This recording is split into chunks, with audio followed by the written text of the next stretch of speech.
आइए जानते हैं आज की कुछ अंतर्राष्ट्रीय खबरों को। पहले एक नजर आज की हेडलाइंस पर। गृह राज छोड़ते वक्त बेटे को याद कर भावुक हुए जो बाइडेन, आज लेंगे शपथ।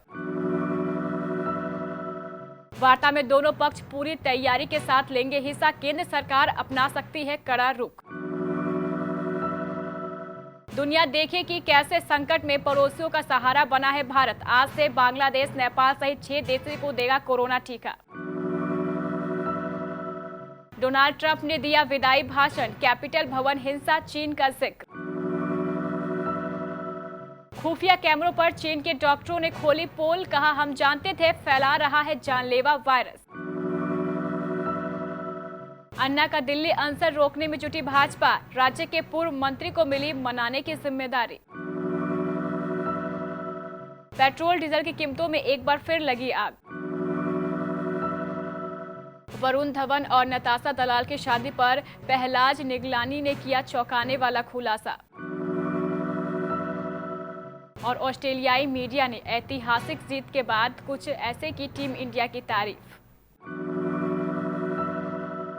अमेरिका के नवनिर्वाचित राष्ट्रपति जो बाइडेन ने पदभार समारोह की पूर्व संध्या पर वॉशिंगटन के लिए प्रार्थना करने से पहले गृह राज्य डेलावेयर को अलविदा कह दिया। इस दौरान वह भावुक भी नजर आए।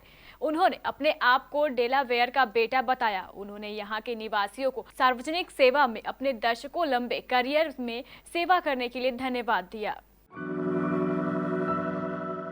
आंदोलनकारी किसानों के साथ सरकार की आज होने वाली 10वें दौर की वार्ता में दोनों पक्ष पूरी तरीके से हिस्सा लेंगे। वार्ता से पूर्व दोनों पक्षों की ओर से विभिन्न मंचों पर बयान दिए गए हैं, जिससे इस बैठक में तनातनी हो सकती है। सुप्रीम कोर्ट की गठित कमेटी के सदस्यों की अपनी बैठक मंगलवार को हो गई। नए कृषि कानूनों को रद्द करने की मांग पर अड़े किसान संगठनों को सलाह देते हुए एक बार कृषि मंत्री नरेंद्र तोमर ने इसके अलावा किसी और विकल्प को लेकर बैठक में आने को कहा है। संयुक्त किसान मोर्चा की बैठक में इस पर कड़ी प्रतिक्रिया व्यक्त की गई। सरकार की ओर से बातचीत के साथ आंदोलन की घोषणाओं पर सवाल उठाया जा सकता है। भारत सरकार ने भूटान, मालदीव, बांग्लादेश, नेपाल, म्यांमार और सेशेल्स को अनुदान सहायता के तहत आज यानी 20 जनवरी से कोरोना वैक्सीन की आपूर्ति शुरू कर दी है। कोविशील्ड वैक्सीन की 1.5 लाख डोज वाली पहली खेप भारत ने भूटान को रवाना कर दी है।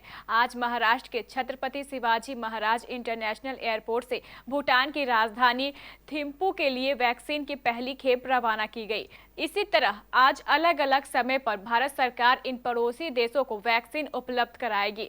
विदेश मंत्रालय ने बताया है कि भारत सरकार को पड़ोसी और प्रमुख भागीदार देशों से भारत निर्मित टीकों की आपूर्ति के लिए कई अनुरोध प्राप्त हुए हैं। इन अनुरोधों के जवाब में आपूर्ति सुनिश्चित करने का फैसला किया गया है। विदेश मंत्रालय ने कहा है कि श्रीलंका, अफगानिस्तान और मॉरिशस के संबंध में आवश्यक नियामक मंजूरी की प्रतीक्षा है। अमेरिका में जो बाइडेन आज देश के नए राष्ट्रपति के रूप में पद ग्रहण करने जा रहे हैं। वहीं डोनाल्ड ट्रंप ने अपने विदाई भाषण में एक बार फिर कैपिटल भवन हिंसा का जिक्र करते हुए इसे अमेरिकी मूल्यों के खिलाफ बताया। डोनाल्ड ट्रंप ने कहा है कि कैपिटल भवन पर हिंसा से हर अमेरिकी भयभीत था। राजनीतिक हिंसा उन सभी मूल्यों पर हमला है जिसे हम जीतते हैं। ऐसा कभी बर्दाश्त नहीं किया जा सकता। अब हमें पहले से भी अधिक एकजुट होकर रहना होगा। दुनिया भर में 9 करोड़ 61 लाख से अधिक लोगों को संक्रमित करने वाला और 20 लाख से अधिक लोगों की जान ले चुका कोरोना वायरस ने पिछले एक साल में अभी सबसे बड़ी अर्थव्यवस्था और करोड़ों लोगों की जिंदगियों को तहस नहस करके रख दिया है।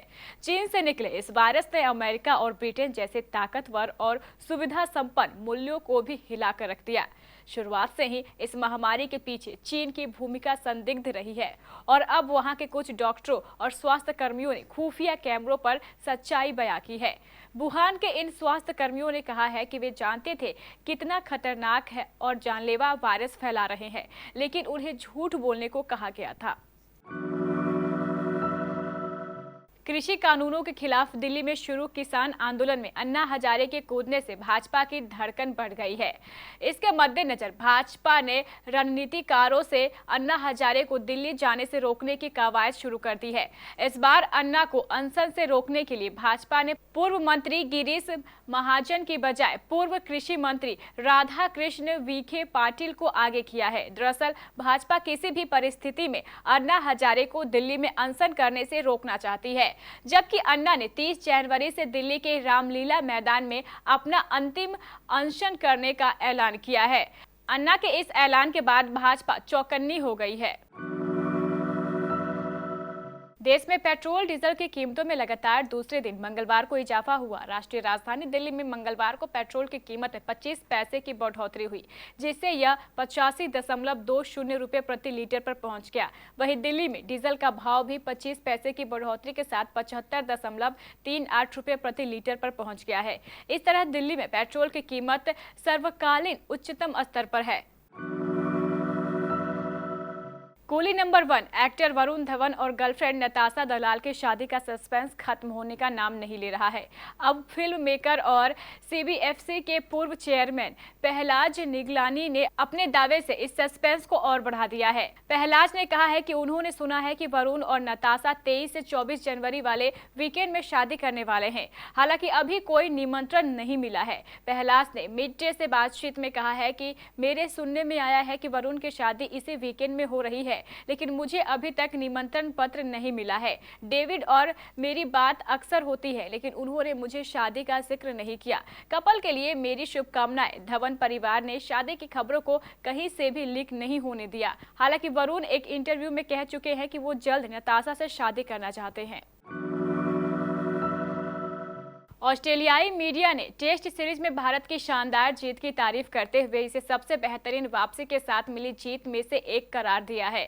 भारत ने एडिलेड टेस्ट 8 विकेटों से गंवाया था और उस मैच में टीम इंडिया दूसरी पारी में महज 36 रन बना पाई थी, जो टेस्ट क्रिकेट इतिहास में उसका न्यूनतम स्कोर भी था। साथ ही एडिलेड टेस्ट के बाद कप्तान विराट कोहली पैटर्निटी लीव पर स्वदेश लौट गए थे। भारत ने इसके बाद जबरदस्त वापसी करते हुए एक टेस्ट ड्रॉ और 2 टेस्ट जीतकर 2-1 से सीरीज अपने नाम किया।